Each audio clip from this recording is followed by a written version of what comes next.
la santé. C'est Mata Williams, responsable des ministères de la Santé adventistes en Polynésie française. Et de la même manière, on comprend qu'il y a plusieurs cancers Titi. Donc la réalité est très loin d'être aussi jolie que la théorie. De se dire qu'en fait, j'avais envie d'aider un peu plus la population. La qualité d'un urgentiste, je pense, c'est d'avoir, comme dans beaucoup de professions, de l'empathie. D'aller regarder les cellules et de voir qu'elles sont abîmées en fait. C'était difficile à mettre en place parce qu'on n'avait pas les gens pour le faire. Mais également le paramédical, donc toute infirmière. Ils sont probablement plus à l'aise dans ces situations de stress que d'autres. Mais il faut quand même... Comme je suis heureuse de vous retrouver aujourd'hui pour votre émission de santé, Yaorana. Bonjour Yaorana, vous êtes avec Mata Williams, responsable de la santé adventiste et professionnelle de santé. Je suis heureuse de vous retrouver encore une fois dans cette mini-série d'émissions qui se poursuit pour parler de cet état complet de bien-être que l'on appelle la santé. Aujourd'hui, j'ai encore l'honneur d'accueillir Lucille Chauveau, médecin anthropologue, qui nous rappellera qu'en matière de traitement, le choix est toujours le nôtre. Yaorana Tote Lucille. Bonjour. Alors, comment vas-tu aujourd'hui ? Très bien. Je suis ravie de discuter de tout ça avec toi. Eh ben, nous, on se retrouve encore une fois et vraiment encore merci parce que tu nous donnes un éclairage vraiment sur nous, Polynésiens, comment nous fonctionnons et comment nous voyons un peu les choses en matière de santé. Alors, c'est vrai que notre corps a parfois besoin d'être aidé pour guérir, pour être soigné. Certains feront appel, je pense, à des recettes de grand-mère. D'autres jugeront utile d'aller voir peut-être leur toté. D'autres encore ne feront strictement rien et prendront leur mal en patience. D'autres encore auront recours aussi au Ra'autaiti. Et d'autres aussi peut-être choisiront ou essaieront de se soigner tout seuls. Mais parce que toi, tu travailles sur la prévention du cancer Titi notamment. Comment la société polynésienne, elle fonctionne? Ça, tu l'as un petit peu étudié. Est-ce que tu peux nous aider à bien comprendre les choses? Parce que pour bien choisir, encore faut-il bien comprendre ce à quoi on est amené à décider. Exactement. Exactement, parce que, alors, sur la recherche que j'ai faite sur le cancer Titi, il faut savoir que déjà, quand je sais que pour les patients, quand ils se sentent pas compris par leurs soignants, c'est dur à vivre. Mais en fait, pour un soignant, quand on a la sensation de ne pas réussir à donner à notre patient le meilleur traitement parce qu'il refuse des choses, etc., et qu'on sait qu'on va perdre des chances pour lui, c'est très, très dur à vivre. Donc, il y a vraiment une nécessité à ce qu'on se comprenne bien et à ce qu'on comprenne bien la maladie. Moi, donc la recherche que j'ai faite, qui était surtout sur le cancer du sein, sur les déterminants et les vécus du soin, donc j'allais chercher un petit peu les raisons pourquoi est-ce que les femmes en Polynésie se prennent en charge pour le cancer du sein très tardivement. Comme on l'a vu dans les précédentes émissions, en fait, le cancer, ce qui est majeur, ce qui est important, c'est de le prendre en charge le plus tôt possible. C'est là qu'on a le meilleure chance de guérir. Et pourtant, en Polynésie, souvent, c'est tardif. Et moi, ce qui m'a fait beaucoup de peine, c'est de me rendre compte qu'il y a des dames qui sont, par exemple, en refus de certains traitements, mais qui ne les comprennent pas, qui n'ont pas osé poser leurs questions.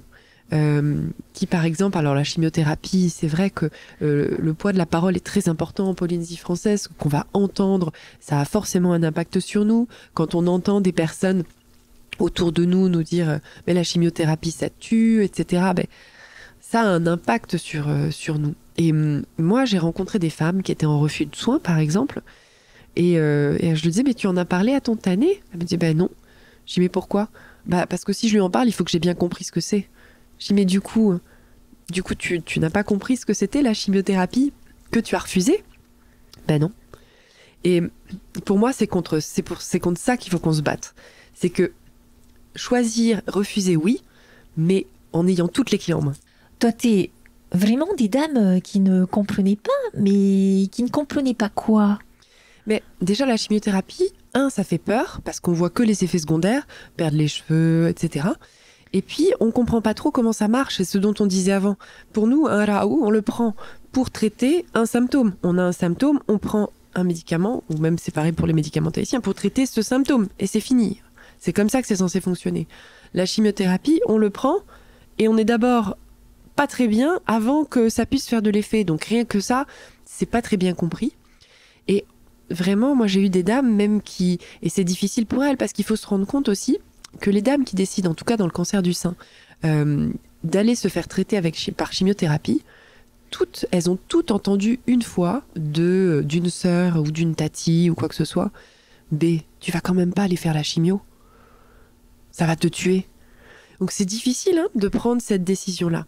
Et il faut savoir que on n'en parle pas trop de ces choses-là. Donc c'est les grands types, par exemple, ça va être quand on fait quelqu'un qui a un cancer, qui va chez son toté. Le toté annonce le cancer. Tout ce qu'il y a après, on l'entend plus. On entend juste cancer. Dans la tête de tout le monde, cancer égale mort. Après, toutes les informations d'après, la chimiothérapie, ça va se passer comme ça, la chirurgie, ça va se passer comme ça.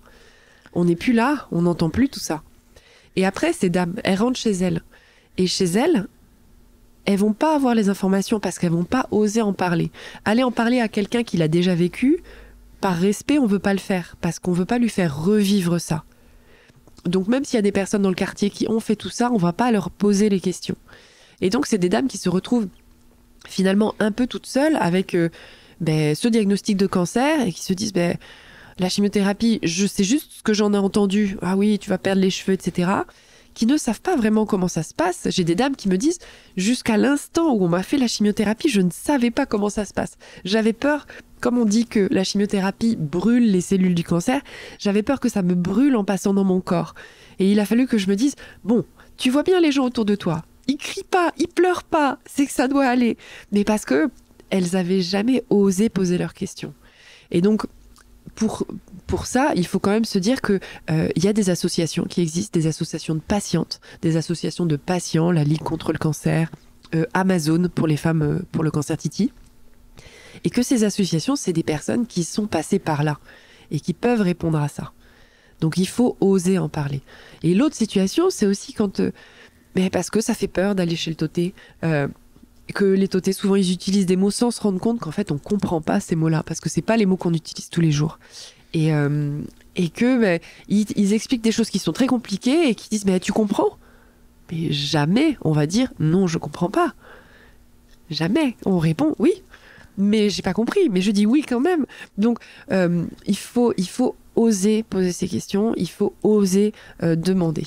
Parce que on a le droit de comprendre et surtout, c'est fondamental. On peut prendre les décisions qu'on veut pour sa santé, mais il faut les prendre en ayant toutes les clés en main et en comprenant pourquoi on prend ces médicaments et si on les prend pas, quelles sont les pertes de chance de guérir la maladie. D'accord, donc on peut choisir tout de suite d'être traité, dès que c'est faisable, programmé, planifié, on est prêt dans sa tête, avec sa famille, on est soutenu, on y va. On peut décider d'attendre un peu, peut-être beaucoup trop, peut-être beaucoup trop tard, voire de refuser. Ça, c'est notre choix, le choix, il est nôtre. Par contre, de bien comprendre. Et donc, est-ce que c'est normal aussi que lorsque l'on nous annonce, par exemple, un cancer, de ne pas comprendre sur le coup, puisque on est un petit peu, je sais pas moi, en état de choc et qu'est-ce qu'on pourrait faire alors? Reprendre rendez-vous ou bien dire complètement au toté, écoute, là, je comprends plus rien, Qu'est-ce que tu nous donnerais comme conseil? Alors, on peut déjà sur le moment poser ces questions. Et souvent, on va voir, lorsqu'il y a un diagnostic de cancer, on va voir plusieurs médecins. Parce que, par exemple, pour le cancer Titi, on va voir le gynécologue et on va voir l'oncologue, le spécialiste des cancers aussi. Et on peut poser ces questions à l'un, on peut poser ces questions à l'autre. Et si on ne comprend pas, on peut aussi, avec ces documents, aller voir son médecin généraliste ou aller voir son médecin au dispensaire et prendre une consultation pour qu'on nous réexplique. C'est possible, ça. D'accord. Donc, prendre le temps, ne pas hésiter à retourner vers les différents professionnels, les arrêter, exiger aussi un petit peu d'eux, hein, qu'ils nous consacrent peut-être un peu de temps pour bien nous expliquer. Et aussi, donc, tu nous as parlé des associations. Oui. Donc, ces associations, on peut les contacter par téléphone ou par mail? Par mail, par téléphone. Elles ont des pages Facebook aussi. D'accord. Ouais. D'accord. Et il ne faut pas hésiter parce que c'est des personnes qui ont vécu ça dans leur chair, en fait. Hein. D'accord. Donc, ça permet de partager. La seule chose, c'est que vraiment, dans le cancer, on ne peut pas se permettre de perdre du temps. Et donc, si on décide de cheminer différemment, et tu parlais par exemple des Rauhitaiti, on n'est pas contre, c'est pas le problème, mais il faut vraiment qu'on sache comment on va le faire. Il vaut mieux l'aborder directement avec le Taoté plutôt que d'avoir peur d'en parler, de disparaître, de faire les Rauhitaiti pendant peut-être 8 mois et de revenir et que ce soit trop tard. C'est un peu ça, ce que me racontent les dames qui sont en rémission d'un cancer du sein, les survivantes du cancer du sein. Elles me disent qu'elles ont été beaucoup hospitalisées, etc., avec des dames qui avaient fait ça, qui avaient refusé les traitements, qui avaient fait 8 mois ou plus uniquement de Rauhitaiti et qui étaient arrivées trop tard. Et elles, c'est un peu ça qui leur a fait peur, ces dames qui ont rencontré ces personnes. Donc, penses-tu que les femmes qui auraient envie de prendre un peu de Rauhitaiti, il vaut mieux qu'elles le disent, qu'elles se sentent libres, mais qu'elles ne seront pas jugées quand même ou, Non, elles ne seront pas jugées de ça. Voilà, parce que plusieurs d'entre nous, certainement, c'est important aussi dans notre culture de s'appuyer sur tout ce que... culturellement, traditionnellement, Bien la sûr. famille. Et qu'on connaît depuis l'enfance, en fait. Voilà. On a toujours pris, etc. Ce qui rentre souvent en compte, c'est qu'on dit qu'il ne faut pas mélanger. Oui, c'est vrai. Donc, il arrive un moment où les femmes se disent, qu'est-ce que je choisis ? La chimiothérapie qui me rend malade et qui me fait perdre mes cheveux, ou bien les Rauhitaiti où je ne vais pas avoir tout ça. Et c'est vrai que ça penche d'un côté plus que de l'autre. Mais moi, les histoires qui finissent bien, en tout cas de dames que j'ai rencontrées, elles ont pris le parti de faire les deux. C'est-à-dire qu'elles se sont dit, ok, je veux pas perdre de temps, mais on m'a programmé la chirurgie dans 1 mois et demi. Avant ça, je vais faire, je vais me booster, je vais prendre mes Raou pour vraiment être en pleine forme pour que tout se passe bien. Ou d'autres qui me disaient, entre les cures de chimio, je me détoxifiais en buvant beaucoup d'eau qu'elles se préparaient, etc. Et moi, j'y connais rien au Rauhitaiti, j'en ai jamais préparé, j'ai pas été formée à ça. Mais pourquoi pas mettre toutes les chances de son côté si c'est quelque chose qui peut aider. Voilà. La seule chose, c'est qu'il faut pas qu'on perde de chance en prenant du retard. Alors, pour mieux comprendre un petit peu cette notion de perte de chance, et on l'a entendu en début d'émission, qui te chagrine, hein, toi, beaucoup en tant que Taoté, quand tu prends en charge notre population. Mais c'est quoi? Est-ce qu'on peut attendre quelques mois, quelques jours, quelques heures? Vraiment, le risque, il se situe où? Voilà. En fait, c'est une super question parce que ça dépend du cancer. Ah. Et c'est-à-dire que même dans un cancer Titi, il y en a certains qui vont se diviser, mais qui vont se diviser un peu lentement. Et donc, on peut se permettre de prendre 1 mois, etc. Et il y en a d'autres où on ne peut pas se permettre parce que ça va trop vite. Parce que ce cancer est ce qu'on appelle agressif. Et là, ça veut dire, et c'est souvent dans ces cas-là que les Taotés disent chirurgie dans 1 semaine et puis ensuite chimio direct, etc. Et on est un peu pris de court et on n'a pas le temps d'être prête en fait.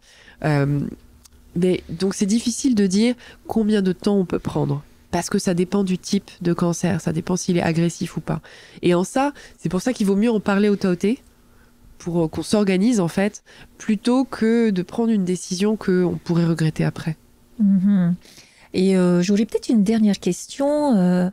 Est-ce que les traitements contre le cancer, puisque maintenant il y en a plusieurs et qu'on en sait toujours un peu plus, est-ce qu'on en guérit bien quand même aujourd'hui? Parce que dès qu'on en parle un peu, moi-même qui ne suis pas malade, j'avoue que j'ai mon petit cœur qui palpite un peu. Voilà. Est-ce que les nouvelles sont quand même bonnes quand on est prise en charge? Le cancer du sein, on en guérit bien. D'accord. Alors, c'est le cancer le plus fréquent chez la femme. Heureusement. Mais c'est un cancer dont on guérit bien quand il est pris en charge tôt. D'accord. C'est vraiment ça la clé. D'accord. Eh bien, je pense que c'est le mot de la fin. Et aujourd'hui, nous avons bien vu comment bien choisir son traitement et de notre responsabilité, de notre liberté entière et totale, mais aussi comment bien comprendre, et notamment certains traitements qui font peur, et on a parlé de la chimio, eh bien, peut-être nous aide à décider bien éclairé, de façon claire, de façon sereine aussi. Donc, merci encore Toté pour tout ce que tu nous as apporté aujourd'hui. Et eh bien, je vais te dire à bientôt parce que nous n'avons pas fini de nous voir. Et la suite dans une prochaine émission, n'est-ce pas ? Exactement. Quant à vous, chers amis auditeurs et internautes, je suis contente de toujours vous retrouver et je ne manquerai pas de vous compter parmi nos fidèles suiveurs et followers lors de notre prochaine émission. Je vous dis encore une fois, prenez vraiment bien soin de vous et au revoir. La santé. C'est Mata Williams, responsable des ministères de la Santé adventistes en Polynésie française. Et de la même manière, on comprend qu'il y a plusieurs Cancer City. Donc la réalité est très loin d'être aussi jolie que la théorie. De se dire qu'en fait, j'avais envie d'aider un peu plus la population. La qualité d'un urgentiste, je pense, c'est d'avoir, comme dans beaucoup de professions, de l'empathie. D'aller regarder les cellules et de voir qu'elles sont abîmées en fait. C'était difficile à mettre en place parce qu'on n'avait pas les gens pour le faire. Mais également le paramédical, donc toute infirmière. Ils sont probablement plus à l'aise dans ces situations de stress que d'autres. Mais il faut quand même... Comme je suis heureuse de vous retrouver aujourd'hui pour votre émission de santé, Yaorana.